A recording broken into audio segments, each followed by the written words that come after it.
Awesome. I believe we're live. I'm just going to check here. Yes. All right. Give us just a few seconds, you guys, doing technical things.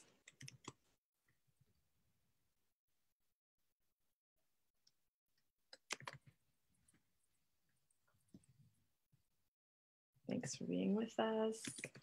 We're going to get started in just a second. Okay. Awesome. All right. I'm here today with Peter Onan. Hi, everyone. Thank you, Peter, for joining me today. Just wanted to show up here and bring some love. All the things that are happening on the planet right now, and recently that synagogue shooting in Pennsylvania. You know, there's just a lot of grief, a lot of sorrow, a lot of confusion, a lot of chaos, you know, all the stuff that I don't focus on personally, but I can feel that it's there. And, you know, looking through my Facebook feed, I can see people are upset and hurting. And so just wanted to have a conversation about ways to get back to love. Peter, do you have any ideas that you want to share with us? I have a few, but I want to give you a chance to say some words. Yeah, so thank you, first of all, for inviting me on. This is really fun. I love doing these kind of things. First of all, I just want to apologize to everyone. I'm not familiar with the current news headlines. However, I can imagine how horrible something like that could be and would be. And I guess the first thing that comes to mind for me is authentic love. And there's this balance I've found between knowing the oneness of who we are and resting in that oneness, and balancing that with, this is a real, tangible, physical experience that we're going through, and let's not be spiritual jerks about it, you know, because we can easily use our minds and our intellect to take us into this place where it's like, where we can rationalize away everything, and we can come to this place where there's no more emotion, and it's like, well, it just, everything's all one, and so it doesn't matter if anything bad or evil happens in the world. So I feel like there's a balance between the two, and I feel like that's what real, genuine compassion is. So there's empathy, where I feel like empathy takes you down this path of like, you dive into someone else's experience and you're literally feeling their experience. And I personally, I do not like to do that. It's really uncomfortable. I don't like doing it, okay? I find myself doing it still to this day after 37 years of this life, and I don't like doing it. Okay, so my bringing us closer to that balance is like, let's be myself, remain myself, stay centered in myself, but have compassion for the souls that are experiencing things that are literally really hard, really, really hard. And I think that, I mean, for you, Susie, I'm just assuming we've had some hard things happen in our lives. And so because we've had those experiences, we can bring ourselves to that place of compassion without just kind of brushing it off with our intellect. Yeah, I don't think this is an intellectual experience really at all. I don't experience it that way. I experience very much a heart experience.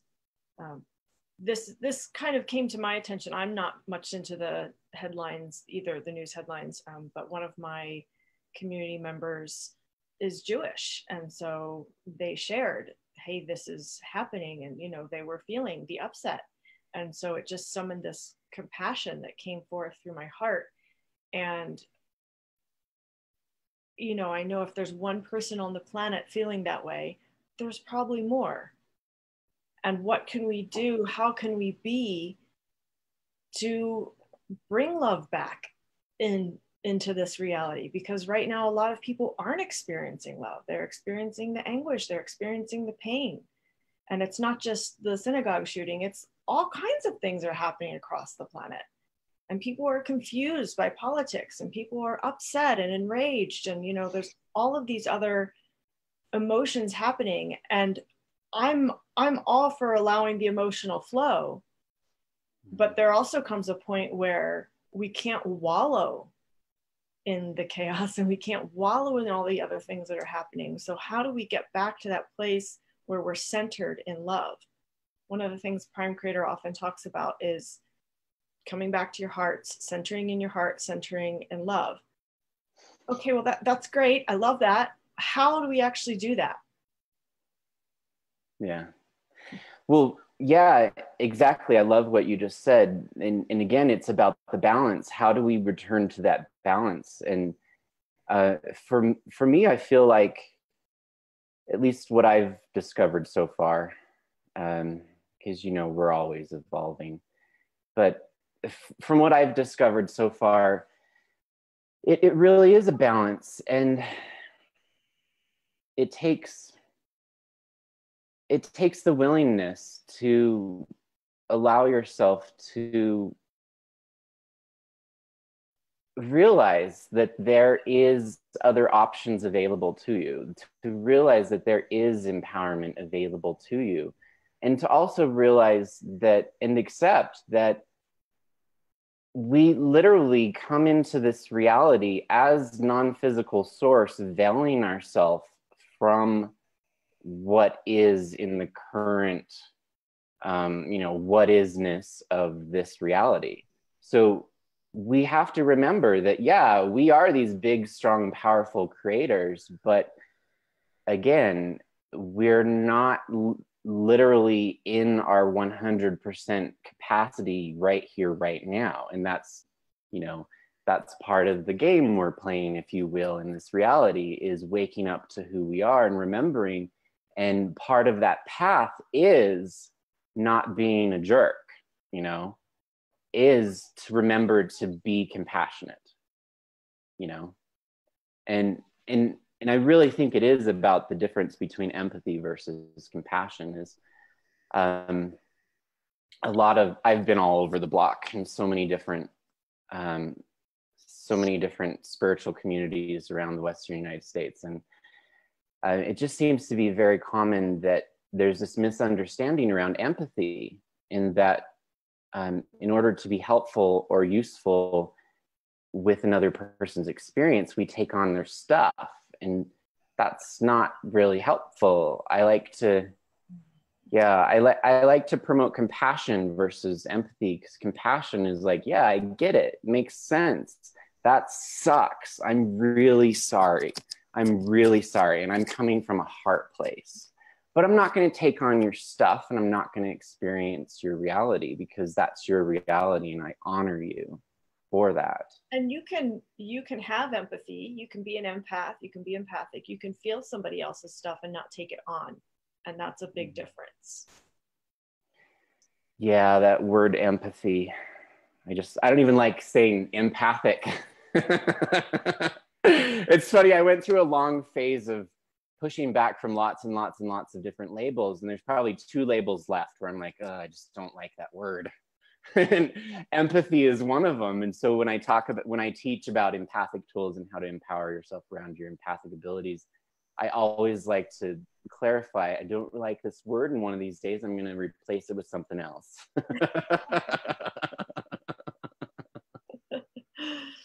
Well, for me, I feel okay with the word, but I think the point is we can feel and sense and know what's going on, and not have to take it on for ourselves. And I think that is a big distinction, because that is actually what enables us to be in that place of love. Think of it this way: if you're taking on everybody else's stuff, you lose yourself. You don't know what is your essence. You don't know what is your energy, because you're feeling everything and everyone else. And so you become scattered, and you become confused about what's you and what's other. And then you're not able to center within your own heart, within that loving space. And so, as it always comes back to in every spiritual conversation, it's always about you. It's always about doing the inner work. It's always about, not casting blame, not looking outside yourself, but turning the reflection back inward. Would you agree with that? Oh yeah, totally. And what comes up for me when you say this is, find that place in your heart to be compassionate and not take on the other person's stuff or experience. And I think what people are wanting in that moment, someone is experiencing something that's horrible. They're looking at a situation that's horrible. They're feeling into it. And then you notice what they're doing. And it's almost as if that person wants you to join them. Yeah. And what I'm saying, what you're saying is what I feel like you're saying. I don't want to put words in your mouth, but is don't join them. Honor them for their path. Yeah. But don't join them. Yeah. Because that desire to join them is victim consciousness, and it's a mind trap. And just so everyone knows, the victim consciousness is a huge thing I talk about constantly. It's 3 things. There's always a victim, a perpetrator, and a rescuer. It's a mind trap. It's a consciousness. It's a level of consciousness. And in that situation, people are wanting to be rescued and saved because they're looking at a perpetrator doing something. And if we can transcend that, that's where I'm going with the compassion, is if we can transcend that and be at a level of compassion, then we're not falling for the mind trap. And we're continuing to further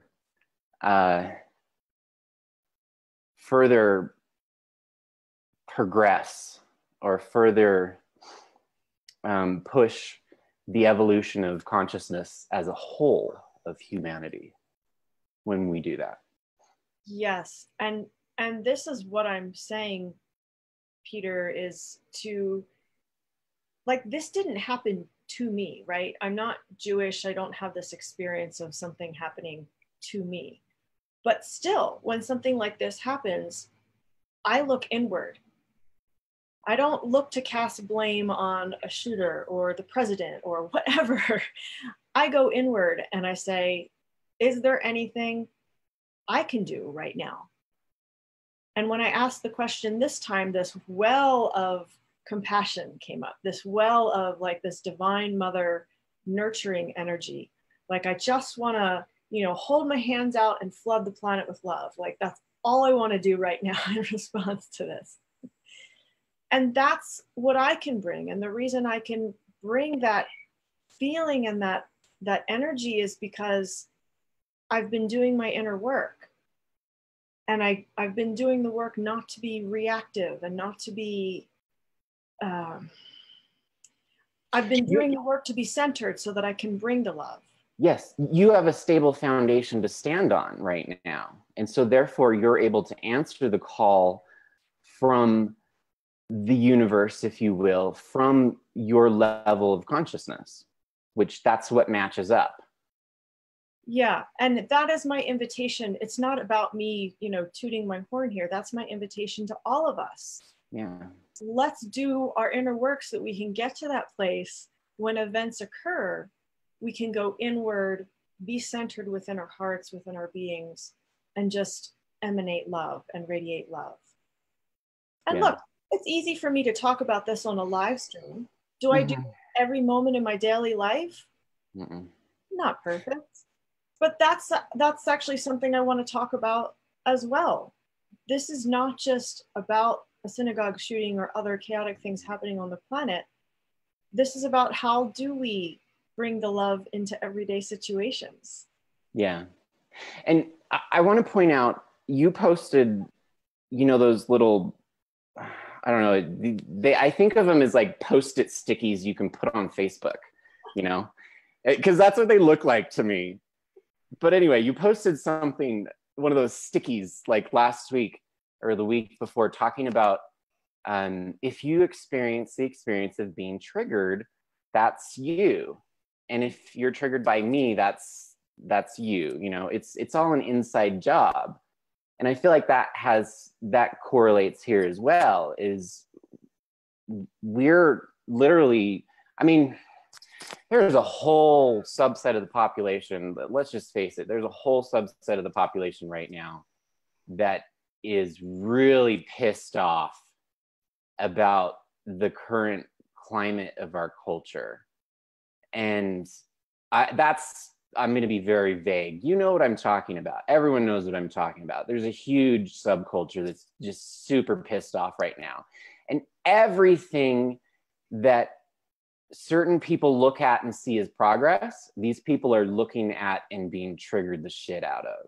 Like, they're literally being triggered by everything that we're looking at and going, good, progress, good, baby steps, progress. And they look at it and go, oh, another reason to be pissed, you know? And this just brings home the reality that we live in right now, that literally we need, all of us, including myself, we all could use a little slow down, chill out, pause for a moment, take a breath, and breathe, and really think about what's going through your mind right now. Yeah. So this is great, because this can bring something into practicality. When you're driving in your car, going to the grocery store, going to your job, running your errands, whatever it is, instead of talking on your phone while you're driving, instead of, you know, your mind going a mile a minute, I'm guilty of that one, instead of all the things that we do when we're driving, just be with yourself and breathe. Just breathe. And if you have kids in the back seat, teach them how to breathe. Breathe together.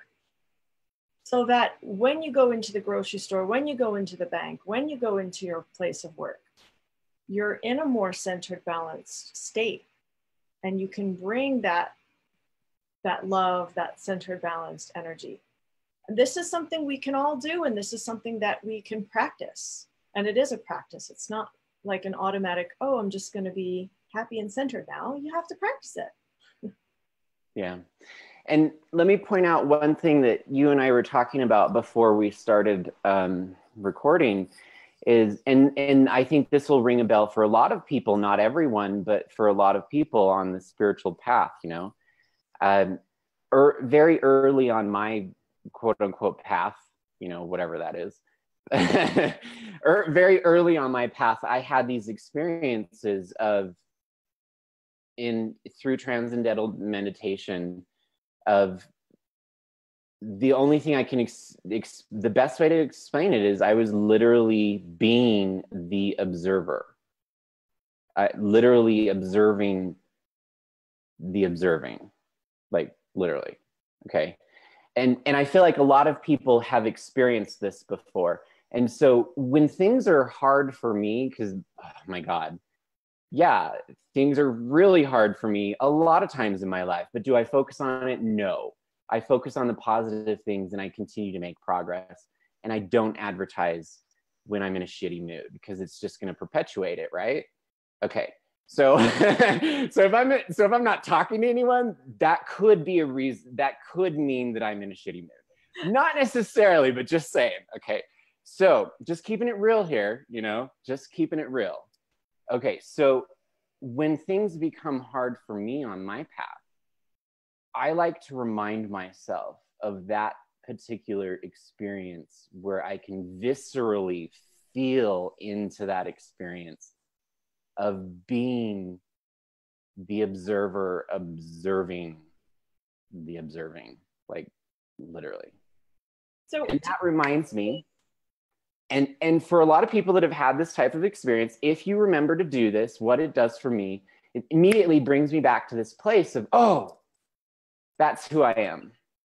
And everything else just kind of whooshes away, Doesn't disappear forever, of course, but it gives me that space where I can breathe and work through my stuff.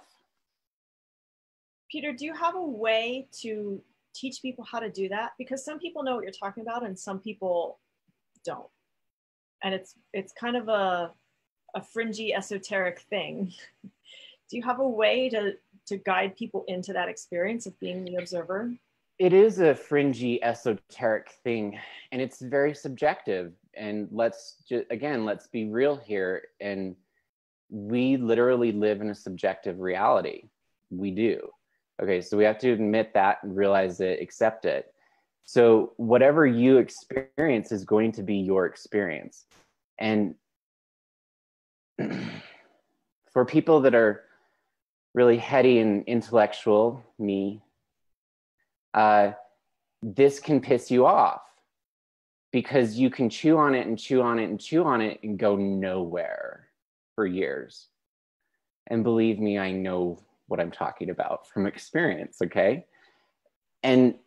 Or you can literally allow yourself to just let go. And it literally is an experience, quote unquote. It's not something that is easy to quantify, qualify, measure, or contain into a label or word because it's so subjective.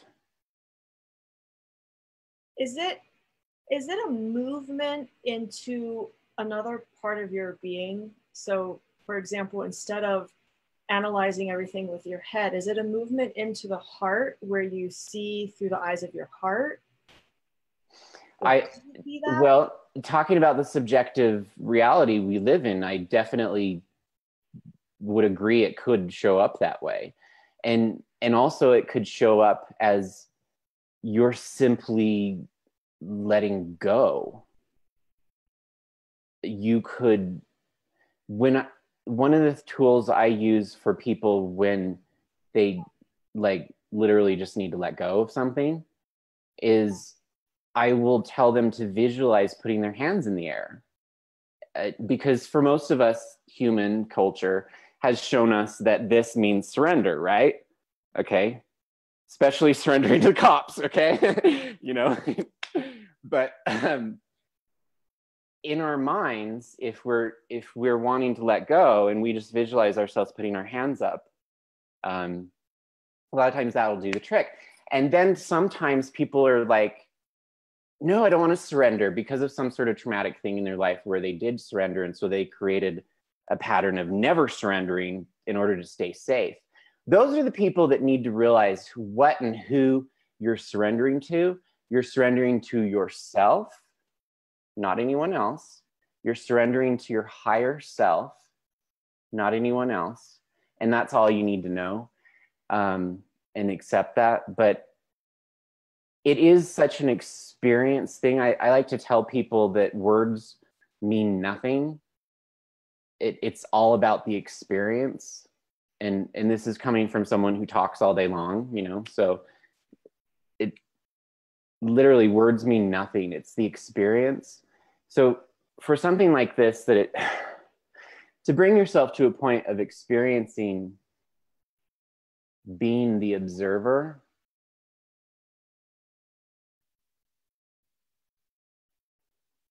you literally just have to do it, let go.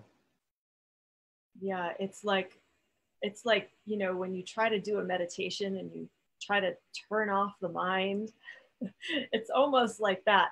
Like you just have to let go of what your mind is saying. You have to let go of your belief systems. You have to let go of your attachment to your emotions, to your thoughts. You have to surrender all of that. Yeah, if you already have some momentum going around somewhere in your beingness around that you trust, like let's say I really trust my grandpa. He's a really nice guy. I've never had a negative experience. Okay, so if you can sit in that energy of trusting your grandpa and then just let go, you'll eventually get there. And I have to point out, you have to practice this stuff. It's not like I just sat down one day and became the observer. No. No. I wish. No, it was literally followed by months of me practicing like my life depended on it. Every single morning, getting up and meditating for 20 minutes, literally. So to bring that full circle about how that relates to returning to love, when we can become the observer, there's no judgment, there's no emotional attachment to anything, there's no reason to cast blame or to seek a scapegoat. It's you're simply observing what's happening. Or ego. There's no ego either. There's the ego's integrated in that experience, and you can just stay in that place within your heart and be a loving essence. Yeah. Yeah. And just be okay with what is in the moment. Yeah, just be okay. I'm gonna push that a little bit, because someone who is Jewish, for example, is going to hear that and say, no, it's not okay. What happened is not okay. So how can, like, I call this a spiritual platitude, right? Just be okay with what is, because it's something we say a lot. And so how do we reconcile that? Yes, that's truth, being okay with what is, but also the truth that someone is experiencing, this is definitely not okay, what just happened. Yeah, this is where I like to bring up the diversity of all life and the fact that none of us are on the same level of consciousness. Sorry, not true. None of us are on the same level of consciousness. We're all at different levels of consciousness. And that kind of rubs certain people the wrong way, because they want to believe that we're all the same, but we're not. We're absolutely not. And so to that person, what I would say is, yes, absolutely, what happened was absolutely wrong. It was wrong. And it should not have happened. Okay, that's what I would say to that person. And then I would start talking about there's reasons why these things happen, and we're creating it. So again, taking the responsibility back on us. Mm-hmm. Like, we were part of that creation. Yes. Okay, so this is where I wanted to go with that is, yes, that was absolutely wrong. And let me tell you why, from a higher level perspective, why this could be something that brings a positivity into your world. Let's just say that someone experiences a family member being killed or murdered in a church. Okay, let's just say that.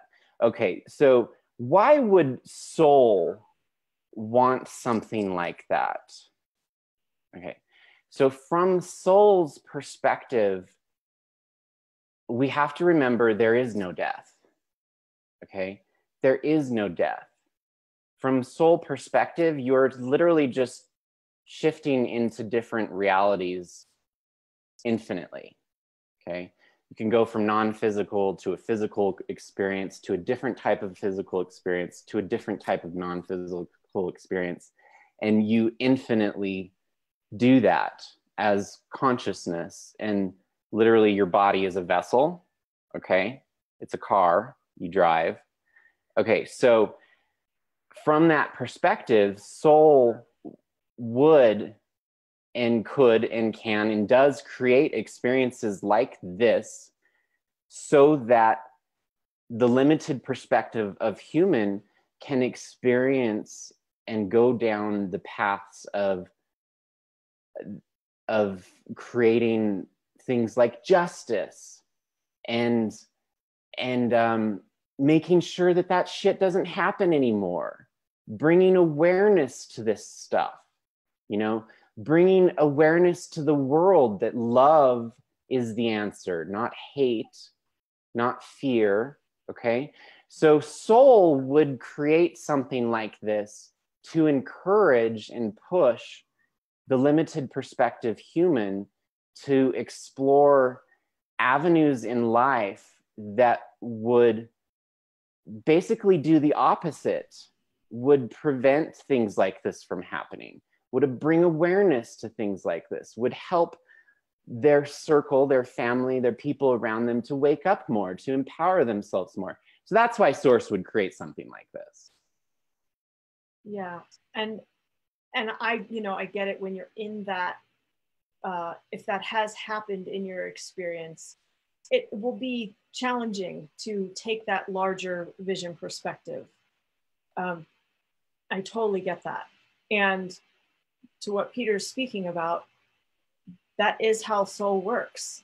Things like this occur so that we can understand that love is the answer, so that we can come together. And you look at things that have been happening on the planet, and in a lot of ways, people really have come together through some of these travesties that have been happening. And that's really showing us the power of the human spirit, the power of what happens when we come together and unite. Now, there's something we haven't touched on yet that I feel is really super important to this conversation of returning to love, and that is self-love. Mm. So I have a practical thing for those of you who are with us to look into the mirror, look deep into your eyes, and say out loud, I love you, and say your name. So for me, it would be, I love you, Susie. For you, it would be, I love you, Peter. And just keep doing that. And look into the mirror, look into your eyes, I love you, and say your name. Because can you imagine if everyone on the planet did that? There would be no violence, there would be no fear, there would be no hatred. So in so many ways, it really does start with us. And we really are responsible for what happens on the planet. Think about what energy you're emanating, what energy you're radiating. What are you putting into the collective field? Are you putting love into the collective field? Are you putting confidence and joy into the collective field? Are you putting fear? Are you putting disgust and hate? Are you, putting blame? What are you putting into the collective field right now? You are responsible for that. And that's a big pill to swallow. Yeah. It really is. And it really does come back to us always in all situations, all topics, all categories. It all comes back to always, always, always us. Because who are we? We are consciousness. We are everything in all that is. And we are in this reality as and through an individuated point of consciousness. We're not that individual. We are the everything and all that is, all that ever was and ever will be. However, in this particular lifetime, in this reality set, we're an individual. We're supposed to be playing the role as an individual, and that's how we see life subjectively, through the individuated point of consciousness. And so, yeah, it all does come back to us, because we are that conduit to the everything and all that is. And so that when I love that tool, and it for people that have never done this before, it can seem super corny to stand in front of the mirror and say, I love you, Peter. But I'm telling you, it works. And I mean, if it works, it works. Who cares, right? It works. And it does work. And that's one of the things I first started doing years and years and years ago. And it works really, really well. So I would do that for sure. I'm going to check on our Facebook to see if we have comments or questions. Okay, so someone says it's not necessary to be okay with what is. It is and has to be acknowledged. It depends on the answer I give. And compassion is a healing energy for both parts. For sure. For sure. It's like going with the flow. Well, if you just simply go with the flow, you're going to end up in the bushes. You know, you have to have intention as well. You have to have desires. You have to have those preferences, for sure. And it's okay for things to not be okay, for sure. Actually, when you're okay with things not being okay, then you've come into acceptance of what is. Exactly. Yeah. We do have a bunch of comments, but I'm not able to access them for some reason. Oh, maybe I can.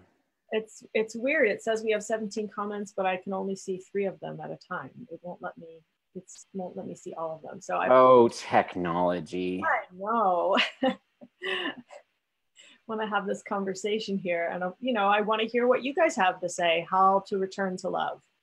What are your thoughts? What are your experiences? What are your feelings about how can we practically return to love on this planet? So I'm able to see all the comments. Tools are here to be used. Love tools. Love you two people. Thank you.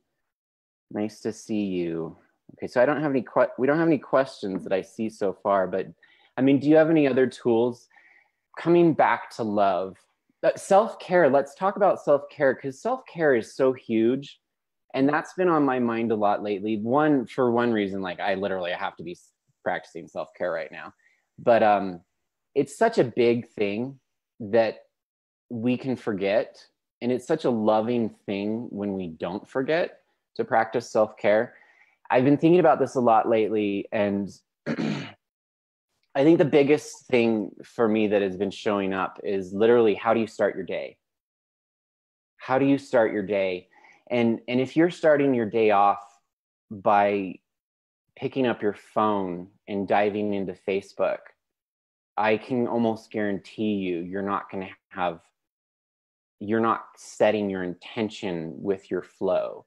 You're just jumping in the river and letting the river take you where it takes you, which is gonna be the bushes eventually. So if you wake up in the morning and dive into Facebook, I guarantee you experience days where you literally feel like life is just pushing you around. Unless, of course, you're watching this live stream right now. Of course. I just had to do it. Okay.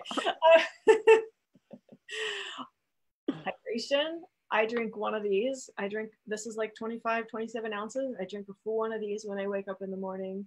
I do foam rolling, stretching, And do you do anything with your water? It's structured. The water in my house is structured everywhere because we attach the structuring unit to the main. And then this is also a structuring device. This, you can see when I drink. Has Love it. Gemstones, liquid crystals, essential oils in there. So yeah. And if you guys don't have that yet, definitely get it, because that's really cool. But if you don't have that yet, you can literally just focus on your water and say pretty things to it. Yeah. Like literally, Dr. Emoto spent his whole career researching through the lens of science what words does to water. Yeah. Yeah, huge. Yeah. I like to start my day off with intentionally focusing on what feels good to me. And usually that is, well, always % of the time, is not diving into Facebook or my phone. I learned that over years and years and years of trial and error. Why do I feel like crap? Why is my day shitty? I wonder why. I figured it out. Okay, don't dive into Facebook first thing. Okay, so I don't do that anymore. And I usually get up and I go for a walk. Because to me, that's me time, especially as being a very sensitive person.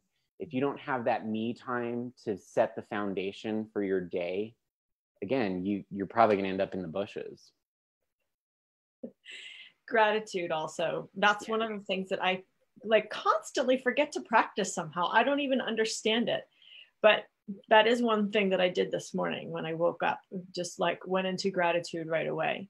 And that's always a great way to start the day. It's a great way to the end of the day too.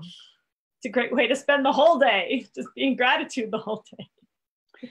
Yeah, I love that. I've been practicing that lately, intentionally practicing that lately with myself every morning, is thinking about and writing about something that I'm grateful for. And it's funny. Did you know that appreciation, gratefulness, I realized this the other day. So there's gratefulness. Okay, that's a particular vibration. And then even above and beyond is like appreciation. Have you ever felt into that? Appreciation is like, gratitude is almost like you've reached the top of the hill and you're grateful. And appreciation is almost like you're on the other side of the fence and you're like just eating it all up. It's more of a state of being. Like you can have gratitude and you can say what you're grateful for, but appreciation is more like a state of being where you just are. You just are grateful and you just are appreciative. Yeah, I like that. Yeah, me too. So you guys that are with us, what are you appreciating in your life right now? Put it in the comments. What crystals are in your water, Susie? Oh, I don't know because it's like, they do their own mix, but it looks like there's some turquoise in there. It looks like some other pearl, probably some shungite. I know in our water structure unit, there's rose quartz and shungite. So that's pretty cool. Cool. Yeah. You can also add intention to crystals. Just so everyone knows, you can set an intention and infuse the crystal with a particular energy. Absolutely. And some crystals you can put in your water and some you can't. So you want to make sure you do the research before you just start dumping crystals in your water. The only real question we have, you guys should ask more questions if you want us to answer questions, but the only real question we have, other than what crystals are in your water, is what do you do about if you're in a shitty relationship? I'm going to let you respond to that. Oh, cool. Thanks. Love yourself, honor yourself, value yourself, because if you're in a relationship that feels shitty to you, chances are you're not valuing your worth. Chances are you're not honoring yourself. And when you begin to do that, either the relationship shifts or the relationship's done and you move on. It's pretty simple. It is, but then again, when you're in the middle of it, when you again, we don't really see clearly when we're in the middle of things. But I really like that. It's definitely, that's what it is if everything, the closest relationships to you in life are the most direct, tangible, in your face mirrors to where you are currently inside yourself, inside your consciousness. Okay. So whatever's showing up in your face day to day, like every single day, those are really important relationships to focus on. Not necessarily the plethora of relationships you have online or Facebook. Those are awesome as well, and they have specific really cool qualities to them. But the people in your face day to day, they're showing you where you are, literally. And so also evaluating your emotional attachments to the relationship, to the person. Yeah. If you're in that relationship, chances are you have some sort of emotional attachment that's keeping you there. Yes, an attachment. So spiritually speaking, we talk about attachment. Psychologically speaking, we talk, the same thing is codependency. And 90% of the population is in some sort of codependent dynamic in their relationship. And that word, go ahead. Only 90%? Oh, I know, right? I'm sure it's more, but I'm just trying to be nice.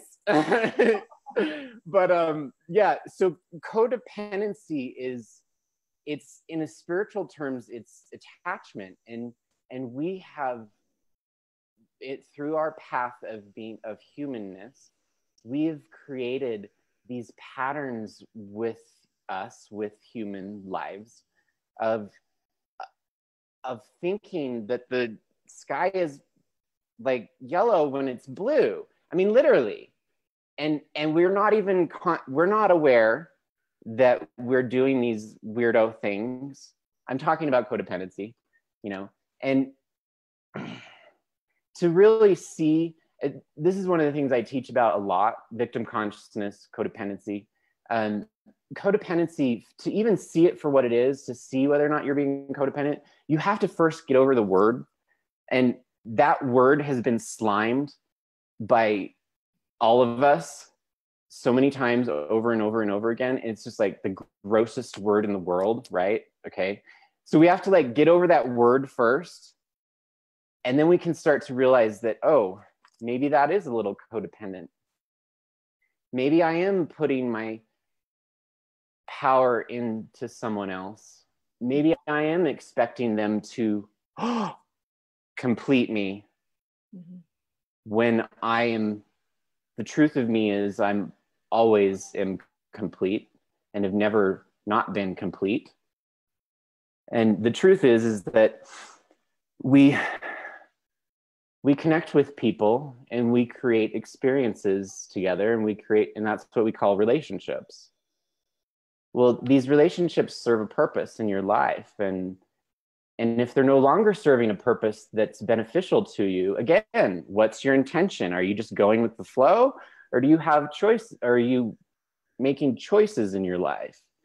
And there's a balance between okay, so with relationships, there's this balance, and you have to figure out where the balance is and what you're cool with. There's this balance of, my partner triggers me and I do not like it. And the other side of the balance is I'm on my own and I'm isolating myself and I'm not allowing myself to be triggered. So relationships exist for our own growth. So if we allow ourselves to be in the relationship and then see the trigger as more of a data kind of perspective and work through it and not try to blow the relationship up every time a trigger happens, okay? Because chances are that you're in the relationship because you're gaining something from it. And most of the time we're not realizing what we're gaining from the relationship. We're just going with the flow, not having intention, and that's codependency, Yeah, this is a really deep and rich topic. We could do a whole Oh, I know, right? Oh, sorry, I go off. That's okay, because this is part of the conversation of returning to love, because in relationship, this is what's happening on the planet. We're in relationship with each other, whether it's energetically or in person. We're in relationship with each other. All beings on this planet, we're relating to each other on some level. And so to have the healthy relationships, we first need to have the health restored within ourselves, the love for ourselves, the appreciation for ourselves, honoring, valuing what we bring, who we are. And then we can treat other people with a higher level of respect, value, worth. If we're not valuing ourselves, we're not going to treat other people, we're not going to value other people. If we're not loving ourselves, we can only love someone else to the degree that we love ourselves. So it always starts here. Mm-hmm. And I think that's kind of where we'll wrap up today. But is there anything that I missed? Is there anything that is really important to say about returning to love in practical ways on this planet? What comes to me immediately is I just want to remind everyone that all of this, the whole thing, everything that Susie and I teach, everything, all of it, it's all an inside job. Yeah. It is. Yeah. And I honor and respect you, and I deeply, sincerely love you. And I can come from this place because I've taken myself there first. And that's the example I like to live. Yeah. Well said. Well said. Peter, is there anything you have coming up that you want to share with people, like any classes or online events or anything that you want to invite people into if they want more of what you have to offer? Sure. Thank you. Awesome. I love it. So I call myself an integral spiritual teacher. Integral meaning that I see value and purpose in all aspects of life, all perspectives, and all belief systems. So I'm an integral spiritual teacher. I do classes, coaching, and community, those 3 C's. I have a class, well, I'm calling it a mastermind, Conscious Creators Mastermind. It starts tomorrow, and it's every Tuesday, 10 a.m. Pacific. You can find that by finding me on Facebook or going to peteronan.com/join. There's that. And also I'm creating a 3-month intensive as well. I'm co-creating that with an alternative education leader that I've partnered up with, and I'll be announcing that soon. So if you feel into that, if that feels awesome, follow me online. Beautiful. Thank you, Peter. Thank you for the opportunity, Susie. This is really awesome. Yeah.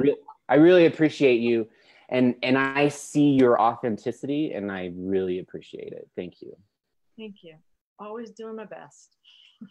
Just doing my best here. One of the things that I'll invite you guys to check out is for free members of the Creation Temple, creationtemple.com. I have a recent meditation that I've put up in response to the latest news and travesties. And it's like a 10-minute meditation. It's actually super short, but it's really potent, and it's sending love into the collective field. So if you're one of those people who wants to participate in saturating the collective field with love, then this meditation is for you. And then I will also very soon have a short channeling from Prime Creator this will actually be for the lowest level of paid membership. So you could sign up as a Sacred Creator, Royal Creator, Master Creator, Supreme Creator, and get the channeling. The meditation is free, and then the channeling will be for paid membership. I don't have that uploaded yet, but that's coming soon. Prime Creator talks about jumping timelines. So that's something that's been a hot topic that's been happening a lot lately. We won't dive into that today, but that's definitely, if you're feeling weird, it might be because you jumped a timeline. So I appreciate you, Peter. Thank you for walking your talk, and thanks for being here today with me and with the collective energy. And before we sign off, I would just love to take a moment and just send out some love into the collective field. And whoever is still with us with this live feed, if you would be willing to join us in just sending out some love, some gratitude for the way things are coming to light on the planet. Thank you to all the beings that are playing their roles perfectly, so that the shadow is being revealed and coming into the light. Thank you, thank you, thank you. Just bringing in the Divine Mother energy and flooding the field with nourishment and love and compassion. Holding the collective energy field in love and compassion. Soothing energies so that everyone's nervous system can be at ease, can be soothed and restored.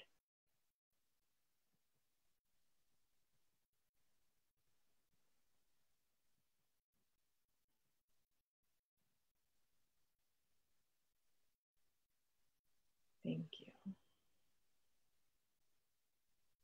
Now that my hands are buzzing. Thank you. Thank you, Peter. Thank you, everyone. Appreciate you guys. Thanks for showing up and tuning into our live stream. I'll see you in the next one. Bye. See ya. Okay, let's see.